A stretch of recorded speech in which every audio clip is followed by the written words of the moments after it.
Assalamualaikum dusana sadonyo. Alah masak samba dusana hariko. Kalau aci, kini ko memasak palai balado anak ikan, sayonyo abui pucuk paranci. Pertama diabui dulu air sama irisan bawang merah dan garam sampai mendidih. Setelah mendidih, masukkan sayur, kemudian ditutui supaya capek ampuknya sana. Sementara itu bumbunya bawang merah, bawang putih, daun ruku-ruku, cabai giling, lengkuas, jahe, daun kunyit diiris, batang serai yang dipotong-potong, dan jeruk nipis. Bawang merah dan bawang putih awak blender dulu sana pakai batang serai tadi. Di blender sampai halus sana.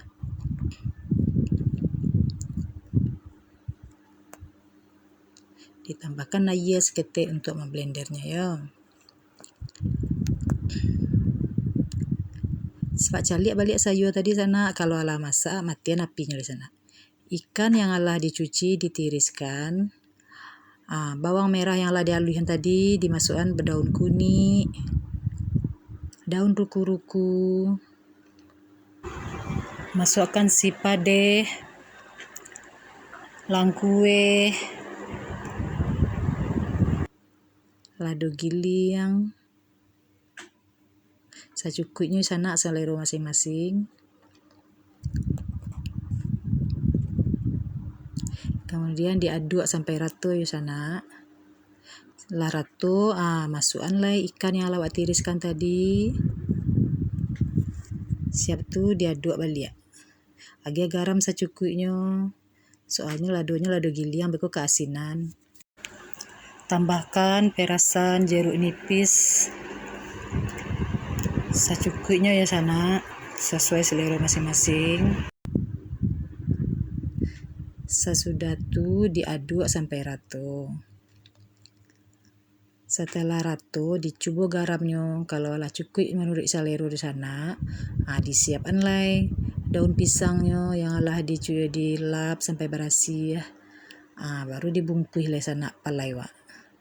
Sudah dibungkus, disusun di dalam teflon yang lah diangin teflonnya sebalurnya di sana. Sisanya dibungkus sampai habis. Masukkan ke teflon. Kemudian teflonnya ditutui biar capek masaknya di sana.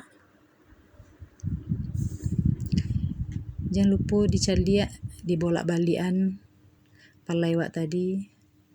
Beko kalau tidak dibolak-balikan, gosongnya, anguihnya, pahitnya sana.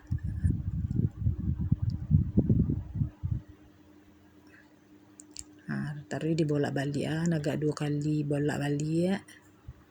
Tutui sudah dibalikan, ditutui balik sampai palai itu masak kariang.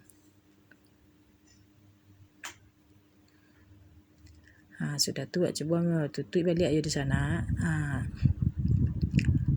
Sudah tu, kalau daunnya agak-agak kecoklatan atau ada agak hitam-hitam, awak ambil coba cari aja, buka.